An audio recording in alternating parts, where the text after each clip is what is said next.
Hello, everyone. Welcome to another weekly Oscar Talk live stream. Big news this week. The SAG strike is finally over.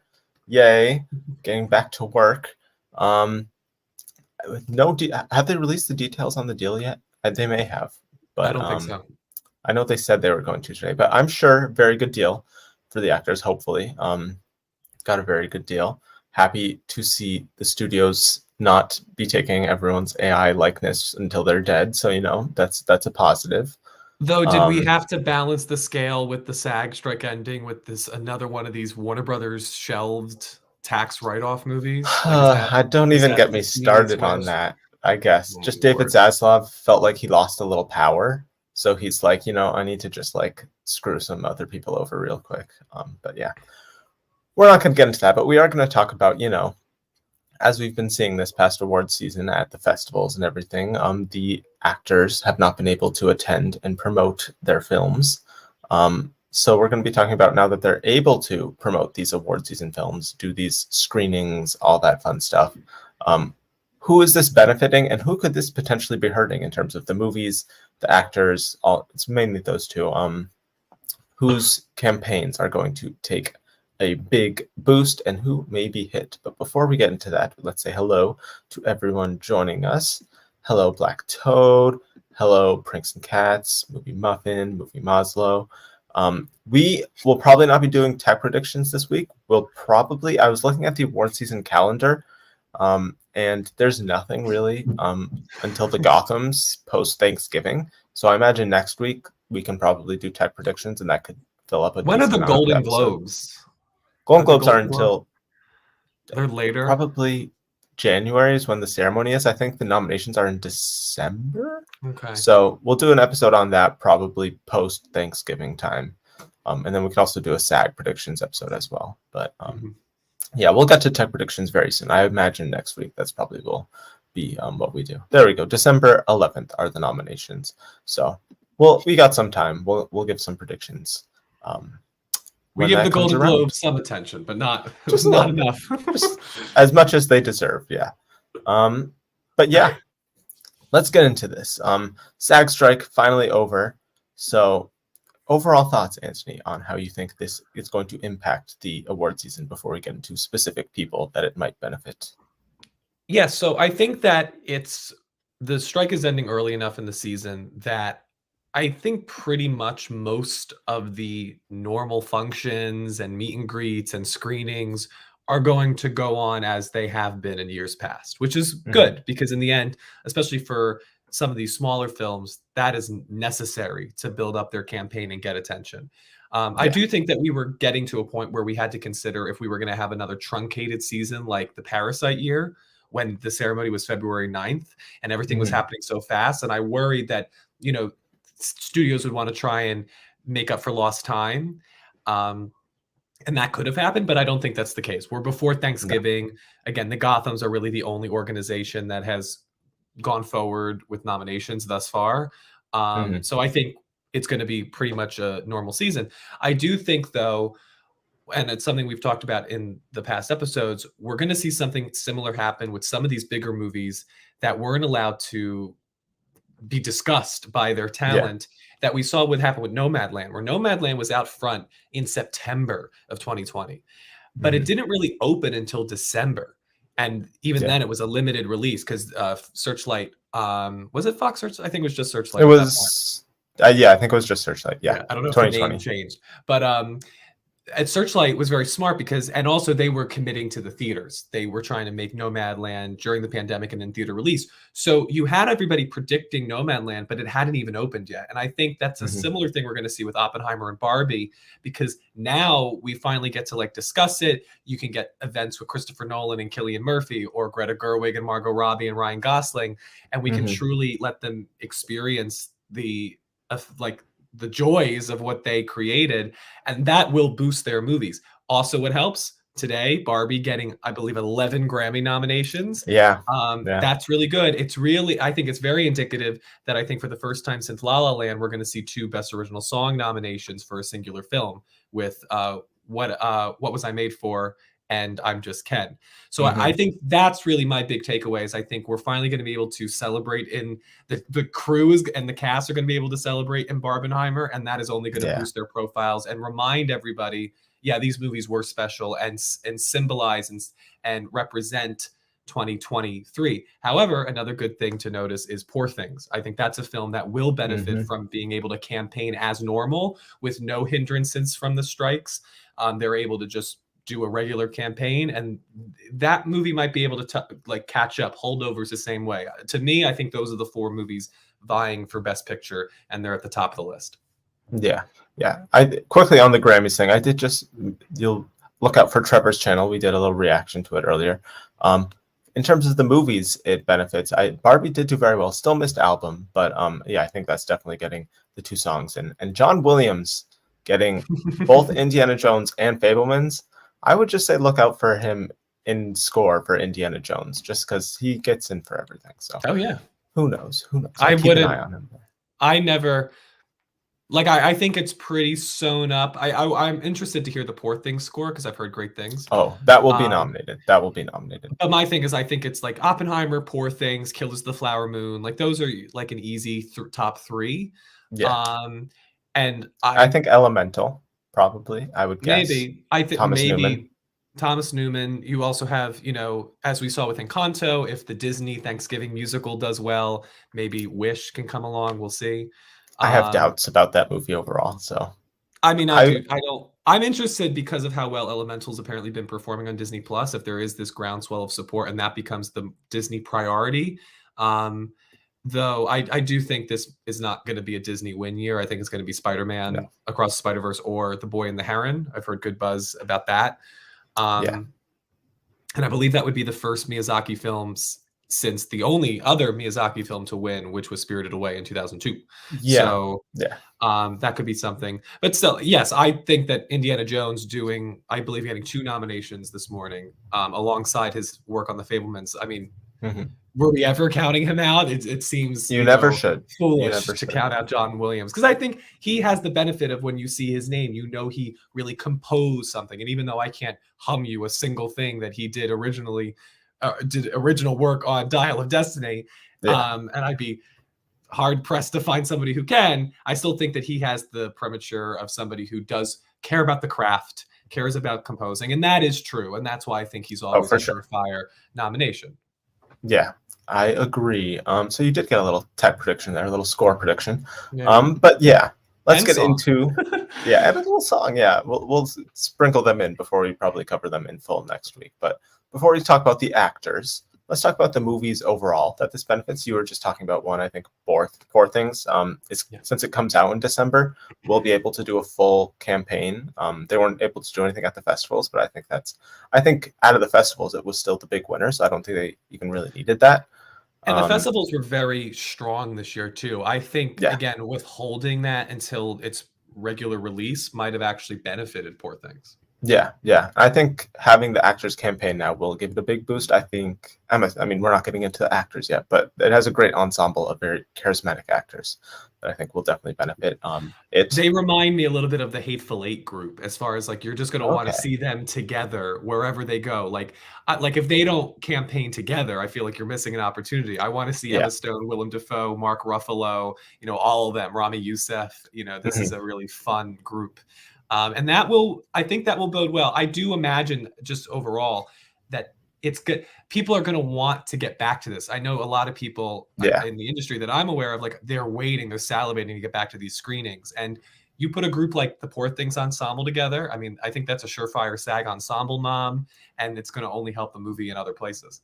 Yeah. I think another big movie that I think an obvious one is Color Purple movie. No one's really seen it. I think comes out in December. I think having a full cast, like big PR push promotional campaign around it will help its box office, obviously, but also its awards campaigning. There are some not unknown, but newer names in that category and that film, like Fantasia Barrino and Danielle Brooks, who's well known, but she's not like a big name. Who I This will think be her breakthrough. being out there and like getting known and getting their faces out there, I think will definitely benefit them. And I think the film overall, I think Yeah. that's a great cast full of I think actors who people will love. And don't count out what it will do to have Fantasia Barrino hopefully standing alongside Whoopi Goldberg, whether that's a trip to the Yeah, View that's or true. Yeah, something. I think that will have the same impact that Rita Moreno standing alongside or Ariana DeBose had, and yeah, propelled her towards that Best Supporting Actress win for West Side Story. I think that is definitely like you want to see the legacy of The Color Purple represented, and you're not going to get that with without the cast. So yeah, yes, definitely, I think that'll benefit too. yeah. I think May, December also has not released yet. We'll have a big push early December, I believe, is when it comes out. I think that movie like is really actor focused and centered. I mean, you got two big stars in Julianne Moore and Charles Melton, or not Charles Melton, two big stars in Julianne Moore and Natalie Portman. And then you've got Charles Melton, who is the newer face. So Star on the I think rise. yeah, star on the rise. I think he'll campaign a lot, and I think he'll get a big benefit from being out there a lot. I think with a newer face like that, in order to compete in a category like supporting actor, which is full of a lot of veteran actors, I think he needs to be out there campaigning and kissing babies, shaking hands, and such, in order to get in there. I think he still will get in there, but I think this really does help that movie overall too. Like going to these screenings now, it's like instead of just like a screening with Todd Haynes, which is amazing. I would love to attend a screening with Todd Haynes at a Q&A afterwards. But now you've got Natalie Portman, Julianne Moore, Charles Melton. I think them being able to promote the movie, like do those Hot Wings episodes, or like how well do you know your cast member stuff on YouTube A with lie Julianne detector Moore. test. Those are my Lie favorites. detector test. Yes, those are fun. Those are fun. Um, And I think it that shows will you the power make the that movie movie do well. stars, yeah, and it shows you the power that movie stars have. Movie stars create excitement. I know for people like us and in this circles, we can get excited off the directors or the Yeah. writers or even the composers. But movie stars have a reason to be there. I think we're even seeing with a movie that both of us didn't hate that just came out this weekend, The Marvels. I do think Oh that's yeah. being hurt because you couldn't have that trio, that so Great likable chemistry between them. chemistry trio out there on Kimmel or, just getting people excited. I think that The Marvels is a great example, I feel, of looking at something that just shows you why movie stars are necessary to the promotion. Yeah. And so yeah, I'm very excited. I'm excited to see Emma Stone talk about all the things she did on like Me Jimmy too. Fallon for this movie. It's fun because it makes it exciting. It makes it, Yeah. we're celebrating these movies even more. Yeah, I agree. Any other movies? Let me think that this might benefit. I think American obviously Fiction. American Fiction. Yeah, I that's mean, another all one of that them. I I mean don't every like, movie yeah. does benefit from this, yes, but I think in particular the movies, any December release, any movie that hasn't had a full promotional campaign behind them yet, that can now have the actors out there promoting it, I think definitely gets a big boost from it. I think there's also one that we should consider because I think it could be a Golden Globe play and it could lead into Okay. a lot of craft plays at the Oscars. I think Wonka, if you assemble as many people from that ensemble as possible, especially if you get Hugh Grant on that stage, that will bode well Yeah. for getting costume design, production design nominations. I imagine there's an original song because it's a musical, There's even many. though they Timmy don't want you sings to many know in it. that.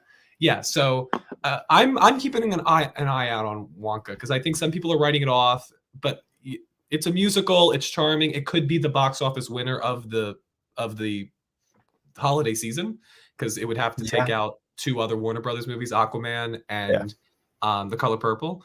Color Purple could do well because it has great source material, but This is more still of a family movie though. family movie. And so I think this will be a lot of people's Christmas movie. I could see a lot Yeah. of people like this is their family pick. Timothy Like The Greatest Chalamet is Showman kind adored. of thing. Yeah, though Paul King inspires a lot more confidence than I would agree with that. no Yeah. offense to Michael Gracie, but that was his first film. Yeah. Yeah. You're coming off of Paddington 2, you get a little bit a, more li- a attention. little a little more credit for sure. Yeah. I think Maestro, which also I mean we've been hearing a lot about it, but it has not released yet. I think any movie that was hurt the most by not being able to have someone talk about it is Maestro because Bradley Cooper is the director and the actor. So it's like at these festival places where you couldn't have the actors, you often still have the director talking about the movie, but in Maestro's case, you couldn't. So I think having him and Carey Mulligan both be out there and promoting the film, because it still hasn't released on Netflix. I think it releases in theaters soon, and then in Netflix Yeah, in I think December. I think it's I next think, week. yeah. So It's I around think Thanksgiving. that will help as well in terms of Bradley Cooper. I think definitely campaigning just gives him even more of an edge in actor, because Especially if he's they, charismatic. of course, he's a movie star. He's one of He our, I is. would say he's one of our last movie stars. You know, definitely one that was born I don't think we have fairly any recently. like movie stars in terms of like box office draw, but in terms of like personality and charisma wise, I think he's definitely I'm has a movie I'm star aura. interested. Well, to be fair, the last time Bradley Cooper was like in a movie, like not playing Rocket Raccoon, like was the lead of the movie, I believe was A Yeah. Star Is Born, and that was a hit. That was a hit Yeah. as much. American Lady Sniper was the Gaga, hot. but That too, yes. but Bradley Cooper was a big deal. American Sniper was the highest grossing film of 2014. I would say he's a movie star. It's just that he's, it's different because, you're not making this, you're not making American Snipers the whole time. He goes off and does Guardians and he directs. But I would say he's a movie star. I am interested to see what happens with Poor Things because I consider Mhm. Emma Stone a movie star. I think she has a lot of pull that I other think she actors is, don't. yes. And I'm interested to see if she can pull people her way. And I would say Babylon aside, a movie that I love, after Barbie, I think Margot Robbie is getting there. Between Suicide Squad, and Barbie, I think she's there. So we're getting back. Hopefully, we're getting back to the days of quantifiable I would. movies. I hope so. I hope so. And Jennifer Lawrence, I think, as we saw with No Hard Feelings, also I think a Another one, definitely. modern day movie star. I would Yeah. definitely bet on her. I was But gonna say yeah, though, with Maestro though, it's important because that's a movie that is trying to pull off the Best Actor, Best Actress double win. yeah. That doesn't happen unless you believe in both of them together as a unit. And I think that Oh getting yeah. them together in as many, junkets and interviews as possible is going to be important. I don't think it's wise to campaign them separately. I think Oh Mulligan and no, no, Cooper no, should be no. together. They need to be together. If you campaign them separately, I think people will try and vote for them separately. I think if they're seen as an item, they're much more likely to win that double lead win. I Any agree. other? Actors on actors, varieties actors on actors is going to be a Oh, great season, and they have a it lot will of be. fun matchups. Ryan Gosling in particular, he could be matched up Emma with Emma Stone. Stone. He could be Yeah. matched up with Rachel McAdams. Um, Oh, yeah, he could I be. think I think it's going to be a really fun season, and as I said, I think the lack of it, even if it was just for these short, it was for the actors it wasn't a short couple months, but for our purposes it wasn't like a huge long period of time. But Yeah. I even in that shorter period of time, I think we're only going to appreciate a lot of these things more, and that will help all these movies. I'd like to see a Barbenheimer, actors on actors, Cillian Murphy and Margot Robbie. I think Oh would be yeah, fun. I think that would because that then they would be can great. both celebrate their the success of their films and Definitely. get rid of any feeling of competition between them. Yeah. But yeah, I don't sense that. I think everybody amongst the actors, no, I think they're all very celebratory. Yeah. I mean, it's interesting if we're going to see a La La Land Moonlight type of competitive drive among the fans, but I don't know. Like to me, Oppenheimer's my number one of the year. Barbie's my number two. Even though I want Oppenheimer to win, and I'm very motivated for that film, I think both are masterpieces, and I'll be happy. I think honestly, if you look like, and granted, I haven't seen the majority of a lot of these Oscar contenders that we're talking about, but Mhm. currently it's like every category that I would pick if I was an Academy member is either Yeah. Oppenheimer or Barbie. It's so funny, but they're Yeah. both great. So I do think that and them Poor Things are probably going to be our top three, and they're going For to take home text, yeah. the majority of the awards, even above the line. So I'm excited. Yeah, yeah. I think Poor Things is definitely a top tech contender. Yeah. Stunning, stunning stuff. Also the roundtables, that will also be fun. I really enjoy those Hollywood Reporter roundtables. I love my favorite one is the Jennifer Lawrence one when she says, "Well, I've worked with Bryan Oh, Singer. I've seen yeah, Emotional Man and Claire yeah, Foy's like Chortle." So good. yep, yep. That was amazing. Yeah, Ryan Gosling for Barbie. I think we'll definitely him and we'll get into the actors in a second. We're talking about the movie still, but yeah, there are definitely some very charismatic actors. Let's see. Honestly, I don't buy Cooper or Mulligan winning because I feel their passion is concentrated among a specific group of people who just want it to be their time. I saw Maestro at London Film Festival, and I felt that it was respected but not loved. Also, there were BAFTA members in the room, so take that for what it's worth. I would agree with those members. Honestly, I think it's a movie that I really do respect in terms of the direction. The screenplay, I think, is a big issue in terms of Bradley Cooper, the actor and the director, did very well. Bradley Cooper, the screenwriter, did not do very well. Is what Which I would say. he didn't do by himself. He did not. No. But Maybe that's it. yeah, I it's not agree. very well paced, and I think it could have been. It just kind of was jumping from point to point like most biopics, except it wasn't focused on like career points. It was focused on marriage points, which does make it different. But it's still not super special. The special stuff is the direction, the cinematography, and the performances. Everything else is just fine, in my I opinion. haven't seen the film. I'm looking forward to it. But I do agree with the sentiment that I do think if your number one thing that is propelling you toward the Oscar is it's your time, Glenn Close would like a word. Now, Yeah. granted, she was in a low priority screener. Nobody had seen The Wife, but I do think that it helps Cillian Murphy and Emma Stone that people are going gaga over those performances Yeah. in particular. And there's no like, well, it's their time. Emma Stone has already won. Cillian Murphy hasn't. I do think currently those are the two I have out front.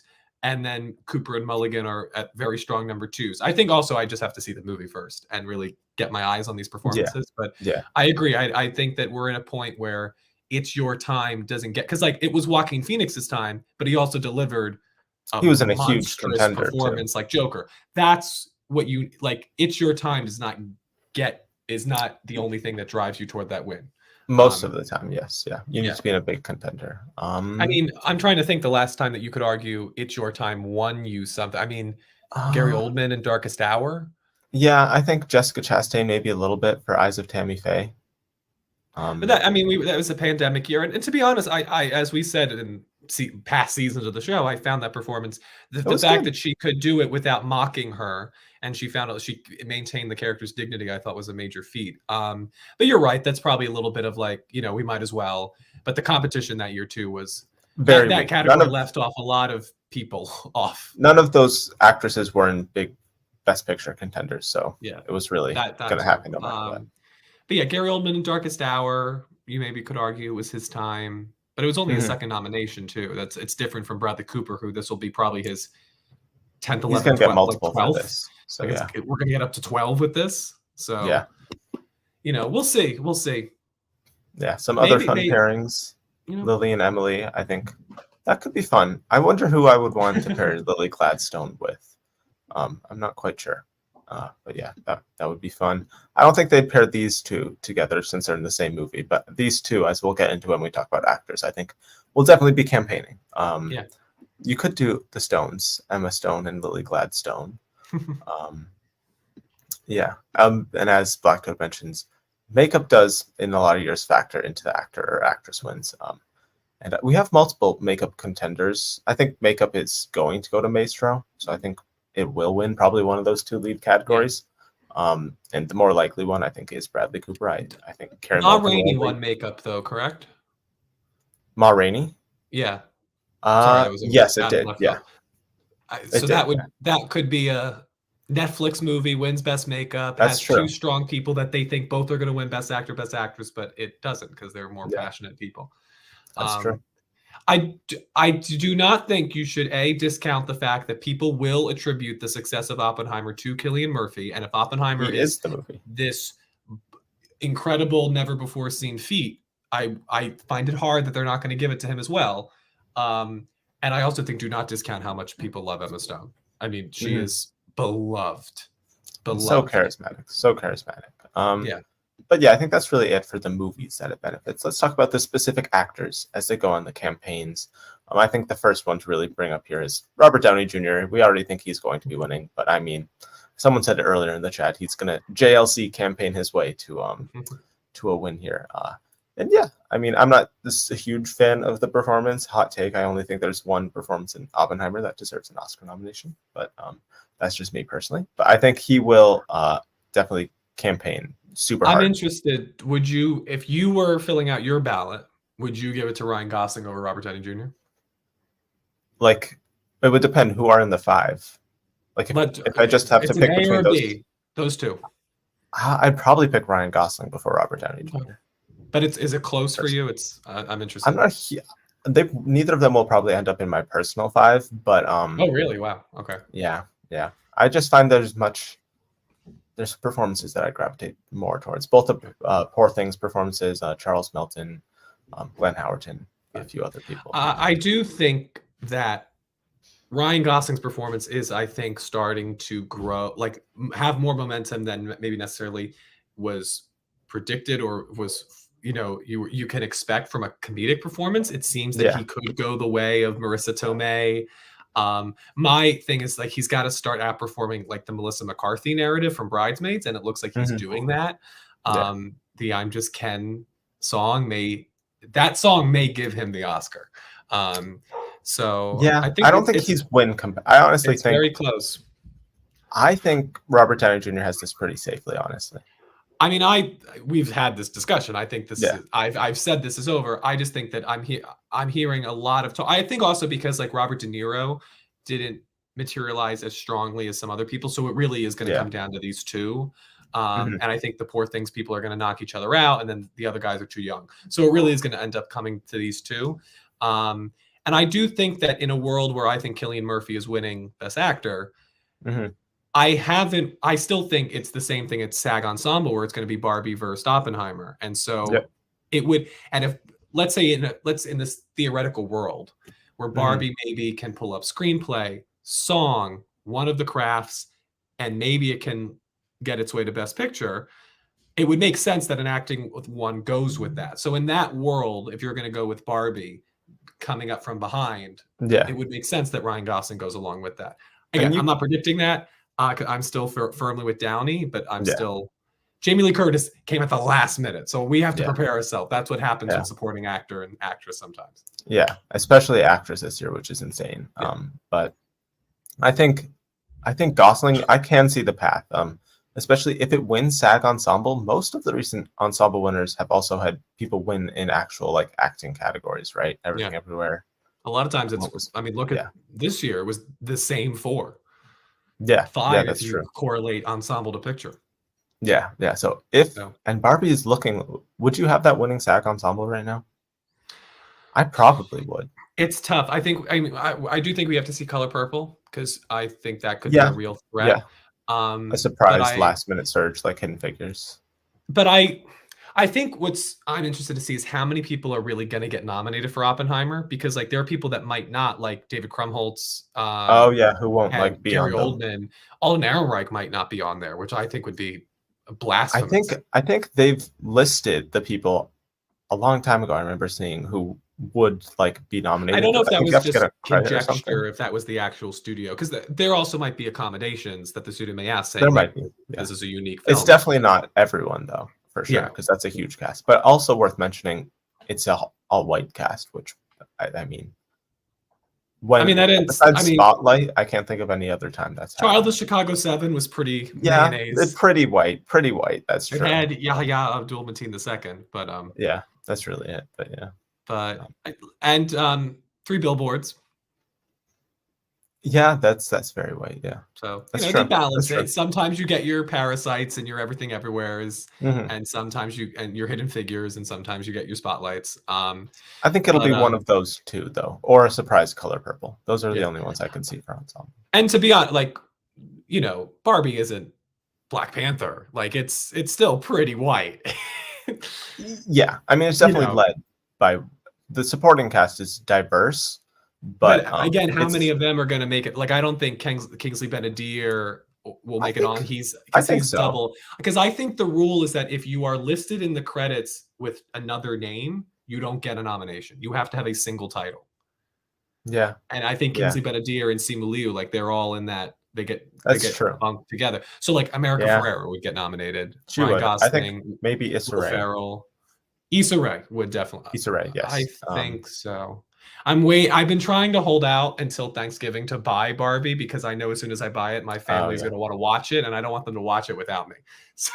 So I will revisit Barbie next week and rewatch these credits. But I just think it's because we're dealing with two movies that they've nothing like them has ever been made before, and so it's kind of like knowing Everything Everywhere was going to happen before it happened. Like that was the fun thing about Everything Everywhere, is that we started to realize this is a real threat come like January, maybe late beginning of February. I mean, that's when we really knew, oh, okay, people are going to go for this. we already know they're going to go for these two movies, and they're so unconventional that that's what's exciting about being in November and knowing that these are your top Yeah. two. With What Poor about Things, which is another example. what about we've got multiple people saying maybe American Fiction could pull a coda, a last minute. So, I could maybe see it. I don't know the ensemble. I don't It's know such much a about this movie. for SAG. Yeah, I think that. Mm, I think something that may Maybe. happen with American Fiction is that Sterling K. Brown can maybe spoil the party in supporting actor and get two individual acting nominations. Yeah. Yeah. It's such a small movie. I think we have to remember we don't over predict this movie because it did so well at TIFF. Like I think we need to, because that's the other thing. It could be like people expect more from this movie than it has. Hmm. And I think because it's a first time feature, like to go up against a lot of these more established names among just the actors, that's going to be quite the feat. But Coda did do it. Also, though, technically a pandemic year, so that's just those 2 years you always have to keep in mind. Yeah. It was a That's little true. bit different of a season, how they campaigned. But I do think American Fiction could get in. I could see, wow, we're doing a lot of these smaller things. I could see the SAG ensemble being Barbie, Oppenheimer, maybe I Killers of the think Flower Moon, Color Poor Purple, and American Things. Fiction. Oh Oh, no, Poor Things.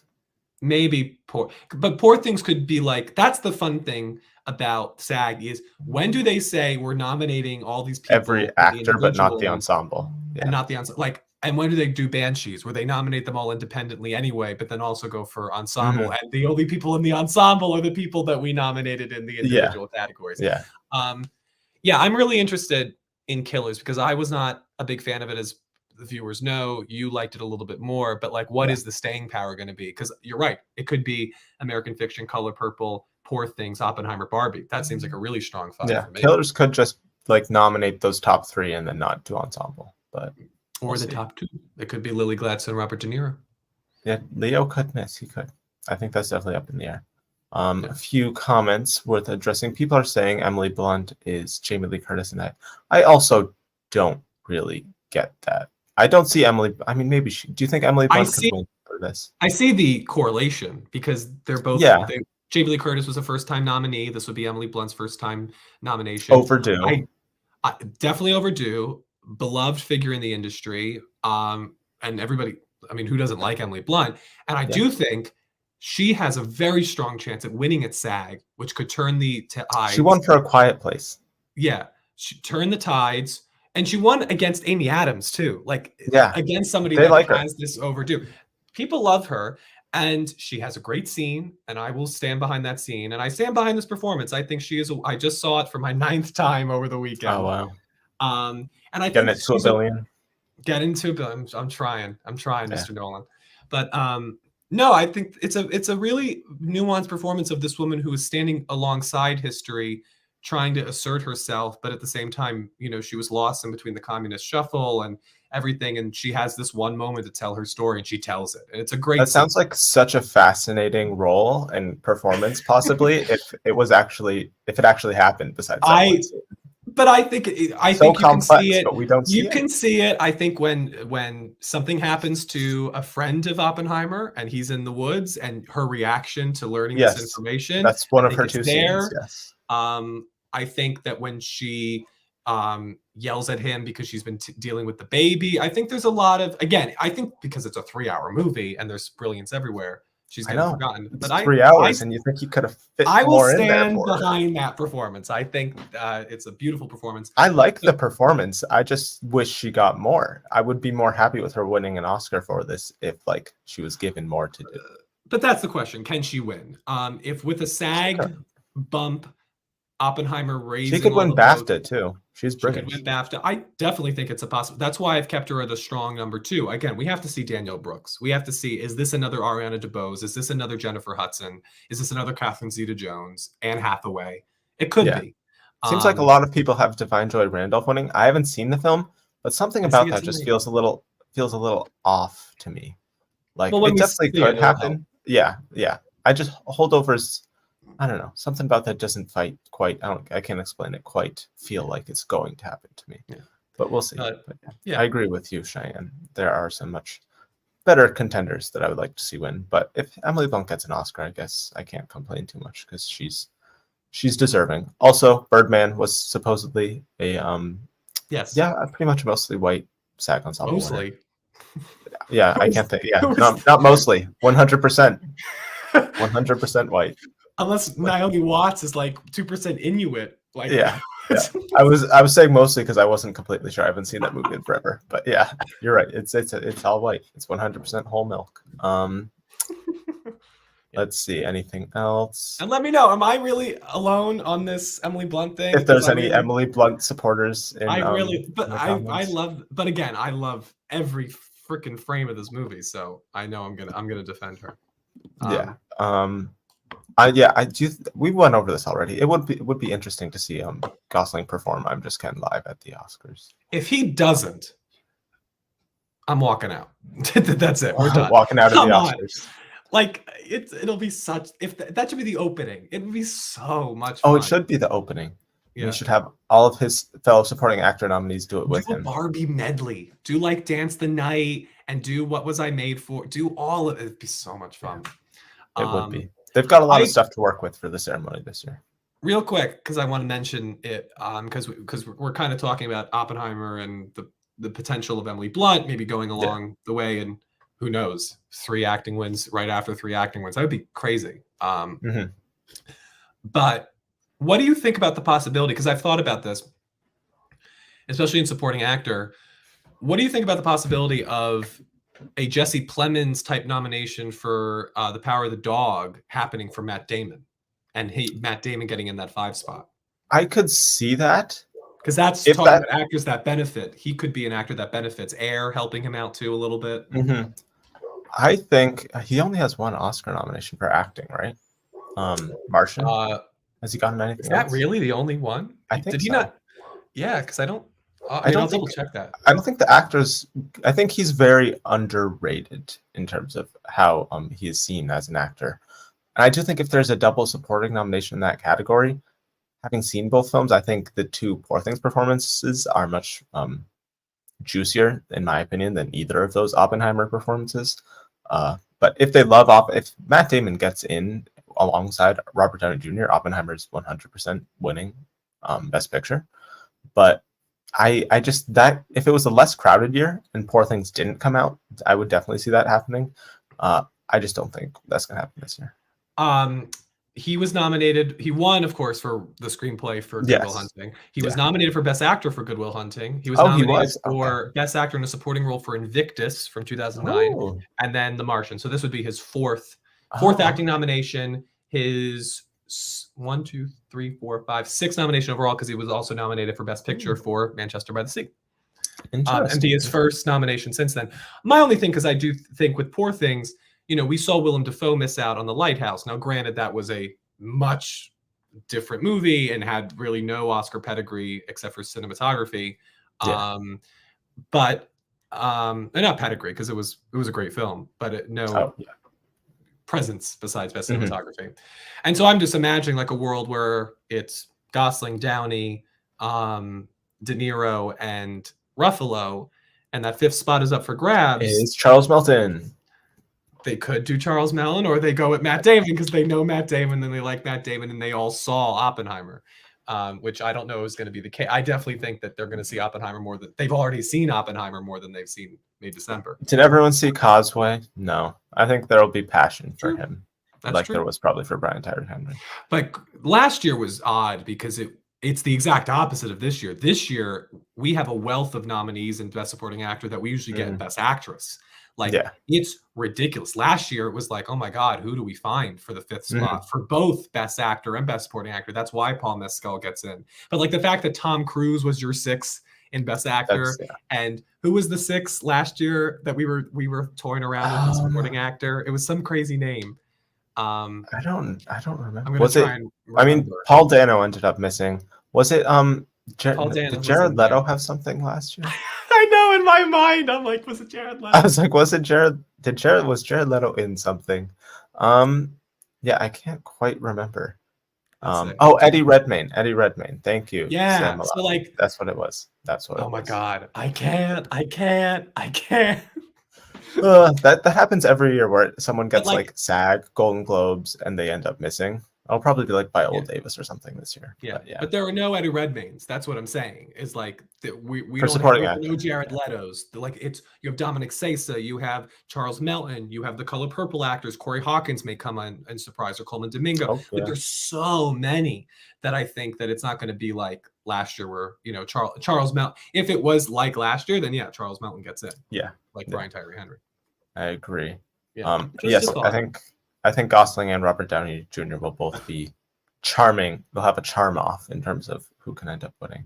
Who would you put in RDJ's actors on actors besides maybe Ryan Gosling? Oh, that's interesting. Trying to think who's maybe Mark Ruffalo. Do like the Marvel Bros nice. together. The Science Bros. Yeah, the Science Bros. That'd be fun. Let me see. That's all I can think of right now. Poor Things could be too artsy for SAG voters. It's a weird movie. I think it'll still get nominations. But I don't think it'll be a big win contender. For outside of maybe Emma Stone there. Yes, Anthony is not a huge fan of Killers of the Flower Moon. So you are not alone. Black Toad, you are not alone. Yes, you're still alone in Emily Blunt, but not in this. Not in this one. Maybe alone in some other things once we talk about by the end of this episode too. Yeah. What if Florence Pugh gets nominated? I have high doubts about that. That one I have a little harder. You can't defend that happening. You can't. I mean, defend it getting nominated. I mean, I can defend anybody. Like, these are wonderful actors doing wonderful work. They're wonderful actors. Yes. It's because you got my thing about this and how I look at this is that I don't try to say like, well, Emily Blunt got in over Penelope Cruz and Ferrari. Like, I don't put it as comparative. No, but looking at the actual performance, it's like that is not Oscar nomination worthy. But, again, some people may say Barbie's not. I know there's people who think Barbie or Oppenheimer aren't Best Picture material. I know they're out there. They may not be here. So, like, my thing again, I think that when it comes to it, very rarely, again, the Green Book, Bohemian Rhapsody year aside, very rarely when we get to these conversations, do the people in these top echelon of discussion, do they not deserve it? And so, like, Florence Pugh is a wonderful actor. She's asked to do, some important scene work at the beginning of the movie. And I remember her scenes. It's again, that would speak to Oppenheimer really overperforming. And we're going to talk about it when we talk about Naiad.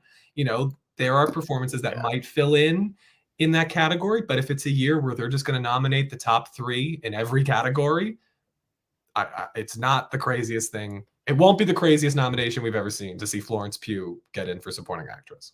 Yeah. And I would agree with these thoughts that Killers of the Flower Moon has died down a little already in terms of talk and buzz. I really do think the only place that movie is contending is actress, and that's really it. I don't see it contending anywhere else. Oh, I know who I might put Robert Downey Jr. with. Who? He was in a movie called Home for the Holidays, which was directed by Jodie Foster. And it's a great Robert Downey Jr. movie. If you haven't seen it, it's one of the rare Thanksgiving movies. So I might put him with her because I think they would have a lot of fun reminiscing. And Jodie Foster's great to be in it. Or as we'll talk about with Naya, Jodie Foster's just amazing. Yeah. Also, but I might put him too with Bradley Cooper might be a fun one, too. Oh, that could be fun too. Yeah, for sure. Speaking of, as we're talking about actors that campaigning benefits, I think both Annette Bening and Jodie Foster are greatly benefited by this. I think they both have decent narratives surrounding them, and they both are veteran actors, which we don't have a ton of overall this award season. And they're both very charming. I think if they fully apply themselves to the campaign, I think it will help. People are liking Naiad. They're not going crazy for it, but they're liking it. Yeah, and there are plenty of people who have gotten in for movies that people haven't gotten crazy for. Yeah. And Jodie Foster, we'll talk about it. Yeah, for the movie. Would it be crazier than J.K. Simmons getting in for? I feel like I mention that nomination every episode. It's infuriating. It's infuriating. It's like single-handedly one of the worst nominations. I don't like snub. Reverse. And we omitted Bradley Cooper. Okay, maybe I'm negating what I just said a couple seconds ago. Don't say Bradley Cooper. Mike Face should have won that category, everyone. Him too. He was very good. Bradley Cooper to me was so good in his 8 minutes of Licorice Pizza. Yeah. So I'm Team Mike Face all the way. Yeah. All the way. But I didn't hate that movie. Being there, I liked Nicole Kidman. but Oh, I I wasn't despised because that movie. I would I throw it in know the you trash hated and this. burn it. God, terrible, You hate terrible all stuff. Aaron Sorkin movies. That he's directed. Yeah, his trilogy. Uh, yeah, his trilogy is trash. Molly's Game's the best of them, I guess, but that's still not great. That's just because of Jessica Chastain. He gets good performances. I'll give him that. And He I did does, find and it he funny to writes. see Eddie Redmayne and Michael Keaton in a scene together in Trial of the Chicago 7. Yeah, yeah, that would have been a fun day on set. He should have brought his Oscar on set that day. And see how he reacted. Yeah. Any other? I think other actors that this benefits are, as I mentioned, all the newcomers. So like Charles Melton, I think will get a boost off this. As we mentioned, Divine Joy Randolph has been around, but I think establishing herself and her name will help. All the new the Color actor Purple. this doesn't benefit. Kaylee Spaney, Yeah, I was going same category. I was going to say Greta Sandra Lee. Huller. Oh well, yeah. I don't even have Greta Lee in contention anymore. Honestly, I think. She went Unfortunately, on Graham past Norton. She's out there. She's working it. she's campaigning. I'm sorry, I don't have, unless the critics revive it, I don't have a ton of faith in that movie doing much at this point. Unfortunately, I love it. Movie. It's in my top Number 5 3 of the year. Yeah, but unfortunately, I don't see a ton for it. Dominic Sessa, interesting. What do you think about Coleman Domingo and Rustin? That movie comes out soon. I think he would be someone who really benefits from being able to campaign, but that movie is just dead. So do you think anything happens there? I've maintained that this movie is not going to perform. Nobody's I haven't heard a talking single about word about it. It just seems very quiet, and we have a lot of contenders in Best Actor this year, and I think that I'm in a scenario. I just think it says something that I have a top 5 without Leo, and I still think Coleman Domingo's not making it. So Coleman Domingo's my 7. So yeah, I think that but we'll see. Again, Color Purple may boost his chances in Best Actor. That's a possibility. Yeah, I just think this year's not his year. I think next year for Sing Sing will definitely be his year, from what I've heard. What Coleman Domingo and Rustin reminds me of? It reminds me of Saoirse Ronan and Mary Queen of Scots, of like a movie that sounds like it should get a nomination. It feels like a nominated movie, but then nobody's talking about it, and there's other contenders that are more exciting, and they're in another movie, and we just decide, all right, not this year. Or Leonardo DiCaprio and Don't Look Up. That's these people that make sense. We're not going to be surprised if they get nominated, but also there doesn't seem a lot of individual passion for this movie or this performance. I think Dominic Sessa as well. I don't think he really probably will get in, but I think he has an interesting narrative around him. I think they just found him out of obscure. I don't think he's ever acted in anything, and he went to the school that the movie is shooting at, so they just picked him up. I'm pretty sure that's what happened. So that'll be fun to talk about, I'm sure. He could pull the Lucas Hedges trajectory. I have so much faith in Charles Melton that I just don't have room for anyone else. Yeah. I can't wait to see this, because I am interested to see how, because you're very high on Melton. He's my 2nd or 3rd favorite performance of the year overall. He's very, very good. And he's your MVP for that movie too, which I think is by far and away. Yeah. And they're all so good. And I mean, 2 Oscar-winning actresses, but he is the emotional center. And I just worry, because not that there's another person to take him out like there was for this analogy I'm going to make, but Katrina Balfe to me was so wonderful in Belfast. Well, yeah, but she was in a mid movie. But my point being is, because she's not the big name, she doesn't get the nomination. I worry that because he's going to be in a movie that maybe isn't necessarily in Best Picture, definitely not at the top, like something like The Holdovers. I could see a world where Dominic Sessa can just ride, because it makes sense. If you're going to nominate Paul Giamatti and Divine Joy Randolph, which I think we all agree is going to happen, then makes, and I haven't even seen the movie. I'm seeing it tonight. That's your main trio. Yeah. It's like how I really now believe you're going to see Margot Robbie and Ryan Gosling nominated. I think that you're going to Best Actress is so tricky. That 5th spot, I just don't. Who's your 5? Well, there's the clear top 4 of Emma Stone, Lily Gladstone, Carey Mulligan, who I think might win. Sandra Huller, who I'm losing a little faith in, especially now that everyone's able to campaign. And that fifth spot, I was thinking Annette Bening before I saw the movie. I'm not thinking that anymore. Um, I think I may go to Margot Robbie as well. But if like Fantasia Barrino is like really out there and campaigning and that movie does well, I could switch back to her as well. But Yeah. it's only been 3 times in the past that Best Actress, all 5 of the nominees are in Best Picture nominated films. So I'm like, oh, I don't have Anatomy of a Fall in Best Picture. There we go. I'm safe. I'm feeling like Margot Robbie's the 4 at this I point. could see that. Yeah. I mean, yeah, Greta There you Gerwig go. has. After last week, you all were mad that I didn't pick a 5. There. Yeah. I picked a 4. You've committed. And would Sandra Huller be your 5? Currently, I got to see some of the other contenders. We got to see Color Purple. I got to see May December. Those are going to be the ones. Good. She's so good. Natalie Portman. Yeah, Natalie Portman's really good. Out of the ones I haven't seen, I'm most looking forward to that because it's Miss Portman, Queen Portman. She is great. Let's see any comments. If Coda can win, any movie can win. Yeah, Apple does have deep pockets. Coda won though it's still in a pandemic year. We have like the season, like the campaigning. That fits the feel good vibe that they go for. Killers of the Flower Moon is the opposite of feel good. It's feel terrible. Yeah. So we just got to. I caution people thinking Coda leads to anything. Coda was a unique, and I know you can say every year is a unique year. Everything Everywhere was a unique year. But as for the campaigning, BAFTA completely changed their voting process that year. There was a lot of changes happening behind the scenes. So we shall see. Yeah. I am also, God, the reminder just hurts me. Very excited for Challengers. It comes out in my birth month, so at least I have that going for me. But yeah, we should have seen that movie months ago by now. But unfortunately, we didn't. You could have been sleeping with the Blu-ray under your pillow.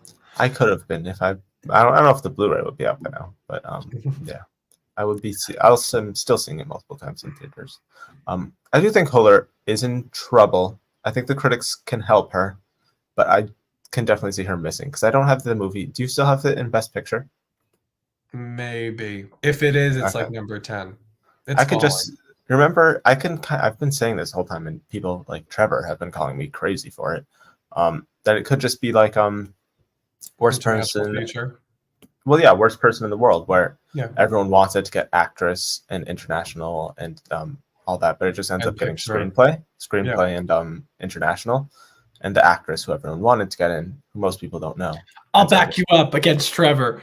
Thank you. I agree. I agree. Most people think that's insane, but I still think that we cannot. I don't know why. I get it because it's Ridley Scott, but I'm looking out at Napoleon. I'm like, that could be something. If it's good, if it's Ridley at his A game, that could be something. Did you see his response to the historian? I'm so excited for the Ridley Scott campaign. You gotta love him.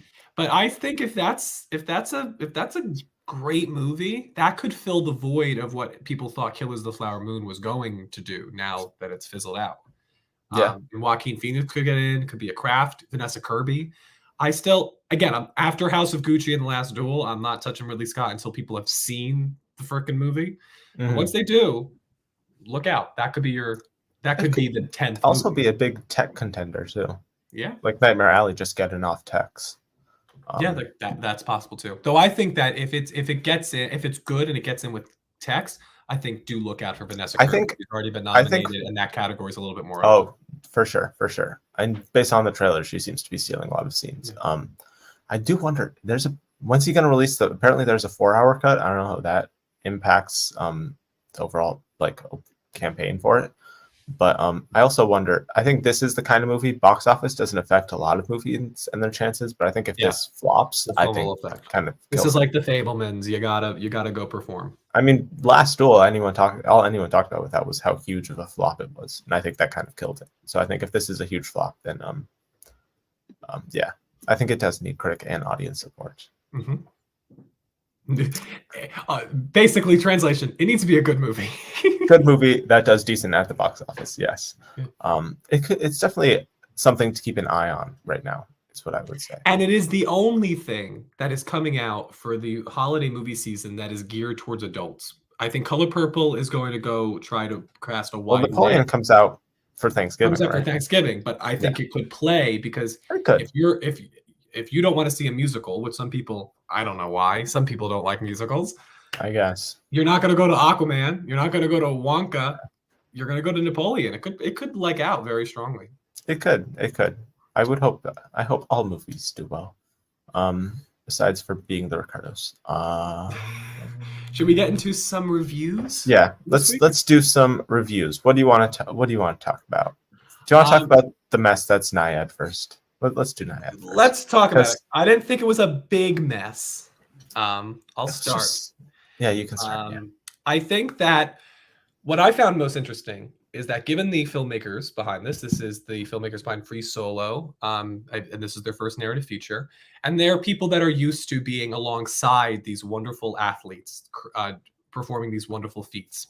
Yeah. And so what I liked about this movie was something that it made sense that they're good at telling and expressing, which is the Jodie Foster side of it and the Rhys Ifan side of it. When there are people close to greatness helping out the greatness and what that experience is like. That's what I found the most compelling in this film. I really liked the decisions that go into helping these people achieve these wonderful things. I thought Jodie Foster was remarkable. She is charming. Yeah. She is lively. She is in top form. I thought she was great. I really liked Rhys Ifans as well. I thought that he had a lot of, he gave more nuance to the grizzled old veteran character that we tend to see a lot of. I do think that it was effective even at home watching it, on Netflix. It's perfectly fine for Netflix. Yeah. It's perfectly fine, but I still felt immersed in like the actual like ocean, and I did get a little squirmish during scenes. I mean, it's Claudio Miranda. Yeah, very effective tension in certain places with certain attacks from certain sea creatures. And so, yeah, I think it was effective. I think it told the story well enough. I think the flashbacks were a big glare. I think the character of Diana Nyad, I think they never really were comfortable with that character, despite Annette Bening's valiant efforts. But I appreciate her commitment. And in the end, I came away, I think it was very streamlined, very simple story. The ending is the best part of the movie, in my opinion. I do think it does help that you leave the movie like during the best part. It kind of makes, I think it makes a lot of people probably forget how terrible a lot of the previous stuff was. This isn't as bad as being the Ricardos, I'll give it that. Oh my God. And I also don't think, I never felt it was repetitive because it's very similar of like her swimming and then she tries again and multiple tries. Again. And I never got bored. It's a 2-hour movie. There was maybe a sharper cut again with those flashback scenes and a Diana Nyad's life a little bit more refined. But yeah, I enjoyed it. I thought it was good. It was very predictable though. Like during the multiple tries, it's like, okay, this one's not going to work out. Yeah. Oh, this one will work out. This is one that's actually going to work out. But yeah, I think Joey. I like the fonts. Yeah, the fonts were terrible. What do you mean? It was like they were just colorful, and they were. You could barely read them. They were like neon pink, and they were like lines. It's like it's different. Definitely different. Helvetica. But yeah, I think Jodie Foster single-handedly carried this movie on her back. She's one of I think the best working actors currently. She's incredible. I love her. I don't know if I don't think anything in this movie is Oscar nomination worthy, but if something is, it would be her. So I would be fine, I guess. She could be your number 5. Yeah, if she gets in, but she was the only reason, as I think Movie Muffin says here, the only thing that kept me going. Annette Bening, great actress. The role and the way the character is written and what she's given, I honestly feel bad for her. She had to probably train a lot for this role too. It's just it was a waste. I know the real life Diana Nyad is probably similar to her, but she's just not very likable. You don't really come around to her either. You're kind of just annoyed at her the whole time, in my opinion. And I mean, I knew what I was in for when, like, in the first 10 minutes, the first time she jumps in the pool, and apparently, like, to make herself do well during swimming, she like listens like in her mind to songs that she likes, and like it's just like upbeat, like, oh, I'm swimming for the first time, jumps in the pool, and then you go down, it's like you hear her singing without any music. Hello, darkness, my old friend. And it's just like, I don't know, not good. But yeah, there's also, she has hallucinations during some of the swimming scenes that are just weird.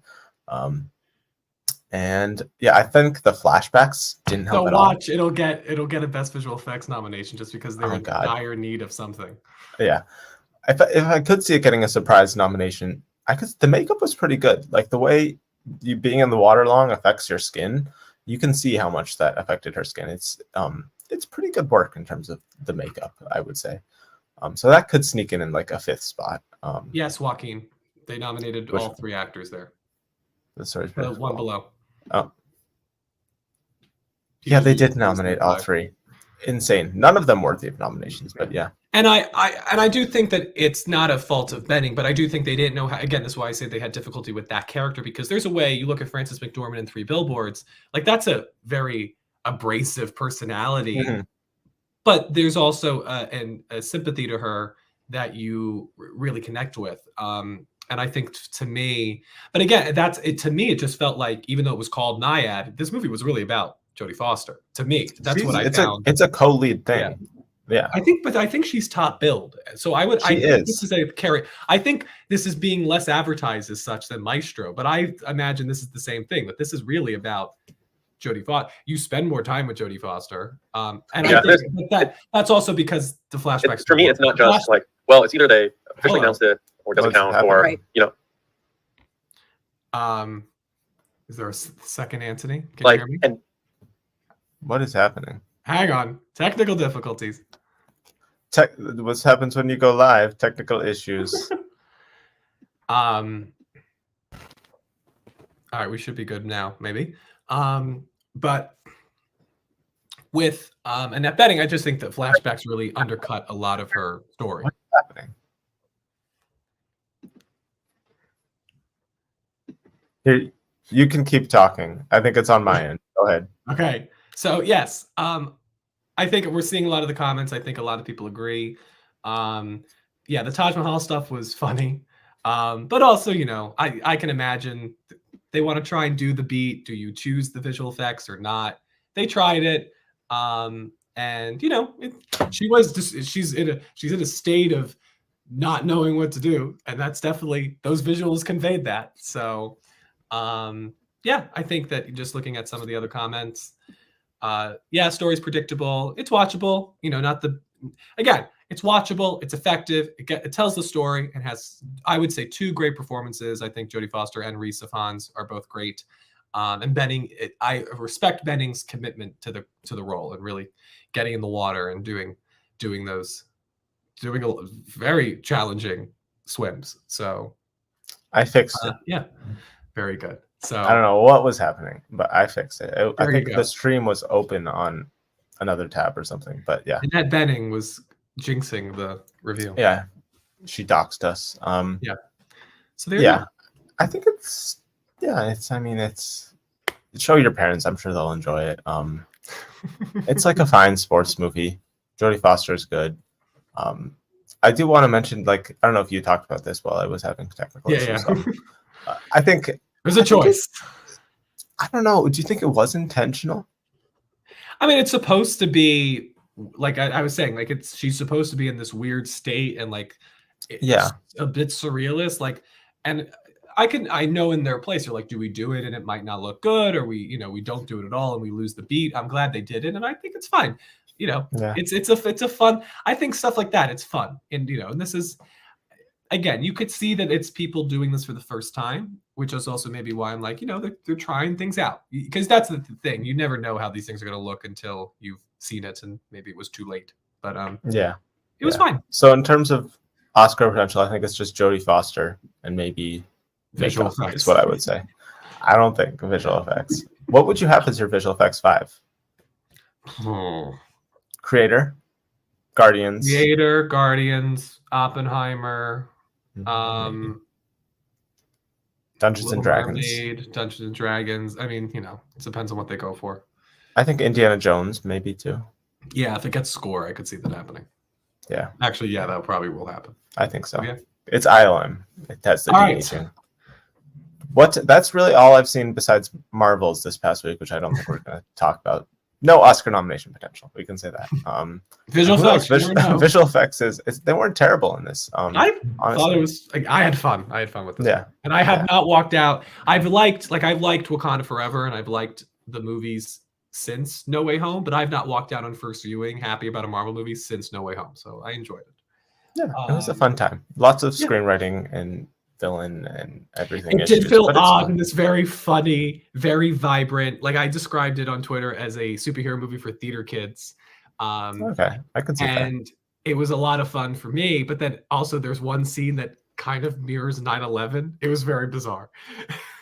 There's one I shot. don't even know.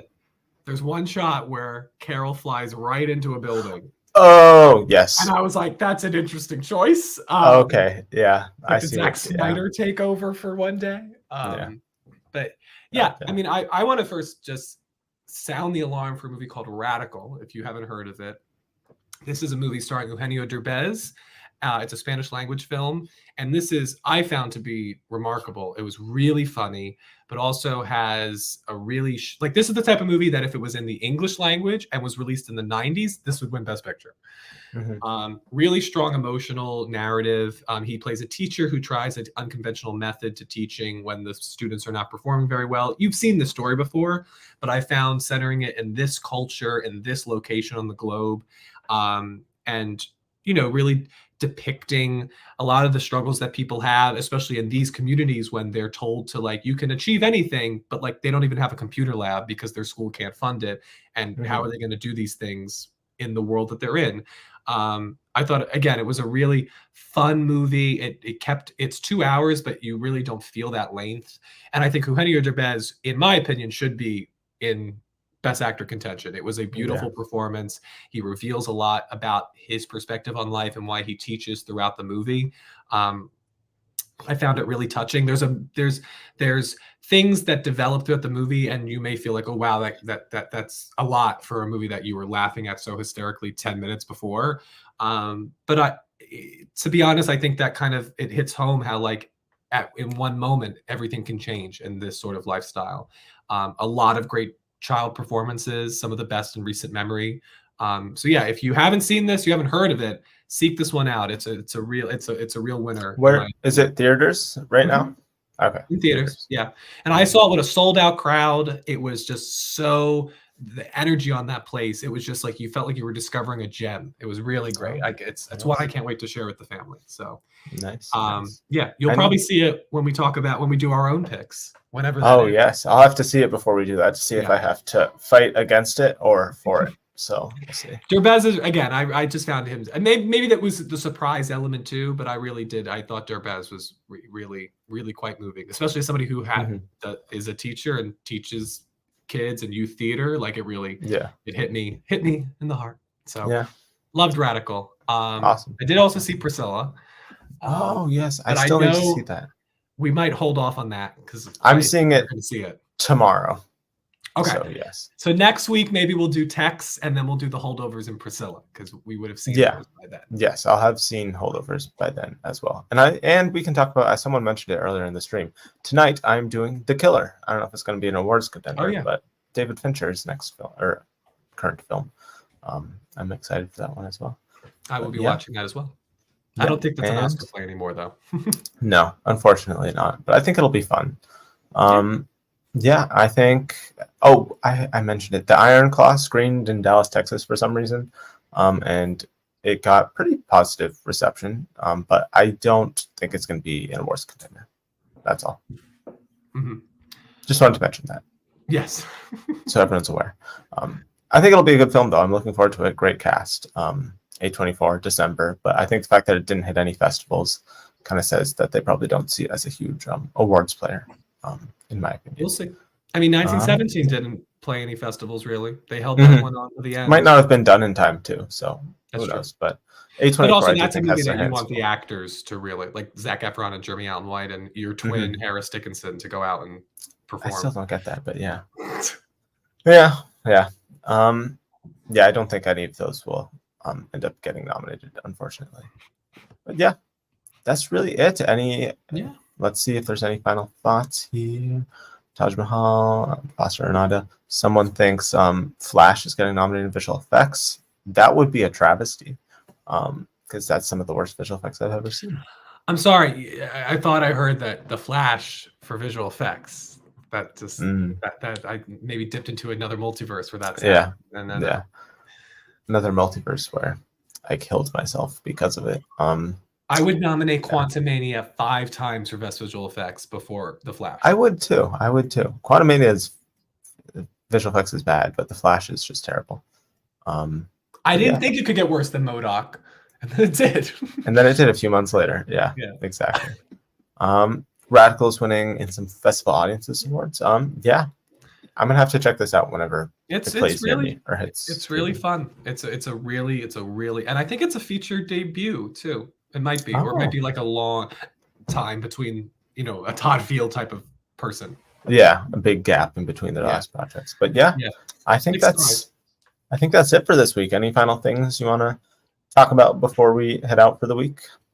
No, just thank you, everybody. It's so wonderful to do these live shows and to have your engagement and asking questions. We really appreciate it. It makes it more fun for us. So thank you as always. Mm-hmm. Yes, thank you all for watching. I want to thank the SAG people who are on the front lines for months. The SAG negotiating team, all those people. Great job, great work. Happy everyone got a deal and that everyone can be hopefully compensated much more fairly than they were before. And quickly before we go, we have to settle a debate: Kubrick or Scorsese. Me personally, I would say Kubrick, but I agree. Yeah, I think Kubrick has more variety for me. Mm-hmm. I think that the fact that the best satire of all time, the best science fiction movie of all time, what you could argue the best horror movie of all time, they're all one person. Mm-hmm. How can you? And also, Kubrick just completely took us in, all of his films were ahead of their time. What we consider a director today, I attribute to Kubrick. He was that transitional period that led us into the new American cinema, new Hollywood of the 70s. He was the one taking risks. And one of the greatest war movies with Paths of Glory, which doesn't even have much to any combat. To me, Kubrick all the way. Yeah, I agree. But yes, we settled that debate. But yeah, they're both very good. Two of the all-time greats. And yeah, in terms of next week, as I think you said earlier, Anthony, I think most likely we are going to be doing tech predictions and then reviews for holdovers and what was the other one that we talked about? Oh, Priscilla. Because I will have seen that. And then maybe The Killer. Who knows? If we have intense thoughts about it, we can bring those up. But yeah, that is one final thing. Favorite director? I'll let you. I don't have a singular favorite. That's hard. Yeah, it's tough. I think for me, because talking about somebody who, and this is favorite, this is not who I think is the best, greatest filmmaker of all time. But to me, he's made 4 movies. One of them is my favorite movie of all time, and it's a filmmaker. I think to me, Damien Chazelle. I really think he's absolutely brilliant. I personally, because I jive with his perspective on film, what he chooses to talk about, how he interprets things, I just love. And yeah, I mean, he's a musical guy. I love any person who cares about music as much as he does in their movies. It's a yes for me, dog. Yeah, I agree. He is great. I can't pick a single one, so I'll just name a few. I like Luca Guadagnino a lot. I like Jordan Peele's recent work. I like Celine Sciamma. I like a lot of people. I can't pick just one. I'm sorry. I mean, Kubrick would be up there as far as classic. I think in terms of all time, yeah. My Sight and Sound, what I would do, he was the only filmmaker I put twice, because I put 2001 and Dr. Strangelove. But I mean, you can't discount Hitchcock. I think that Alfonso Cuarón, the Three Amigos, Cuarón, Del Toro, and Iñárritu, I love. And then listen, growing up 5 minutes away from Steven Spielberg's childhood home, I can't not. You gotta mention Spielberg, and I would, because I think again he's one of the few filmmakers I think that has two distinct periods, and they're masterpieces in both. Yeah, and Josephine always leaves some comments and I've forgotten the last few streams to look at a few of them, so I'll pop up one or two just because I feel bad that I keep forgetting. Color Purple ultimately flops and Brooks and Henson are supporting actress. Could this make room for contenders? Yeah, if Color Purple flops, that category does completely change. And I do think those are some of the people who you could see get in, as well as people like Penelope Cruz, Penelope Cruz, America Ferrera, maybe. So yeah, I think if Color Purple, America Ferrera and Matt Damon are existing in the same space right now, and they are in terms of. I don't think either will happen. Maybe they both happen. Speaking of taste of things, could get into supporting actress. I don't think so. I think that's probably just an international player, in my opinion, for taste of things. Let's see. Let's do one more. And then I've got to go see the holdovers. The rise of American fiction make rise for. If American Shirley fiction K. Brown, overperforms, yeah. And I really do need to see the film before I can I have no clue about this film really at all. So I'll have to really. This would be quite the feat if it could. This would be like one of the most impressive features from somebody who's like not a Jordan Peele, like not an established name since like American Beauty. He worked on Succession. Then Jefferson. That makes sense. Yeah. That's why this movie's probably going to be great. Yeah. I'm looking forward. What a great name too, Cord Jefferson. It is a really good name. I hope. Yeah, it is. I'm jealous. I don't have a good name. But yeah, that's all. What are you talking about? Oscar Film Forecast is a great name. Yeah, that is my name. That's my legal birth name. Yeah. I mean, you kind of had to do a show based on Oscars. Yeah, I mean, it was Oscar the Grouch kind of. It was fate. Yeah. You know, all the Sesame Street Cinematic Universe movies. Yeah. But yeah, that's all, everyone. Where can they follow you on the internet, Anthony? At Anthony_post, as always. Letterboxd, Instagram. You know where to find me. Yeah. And like the video, comment, subscribe. Join us next week for tech predictions, holdovers, Priscilla, and if any news happens until then, we'll talk about that too. Thank you all for watching. We appreciate all the support, and we'll see you next week. Bye-bye. Goodbye. Bye-bye.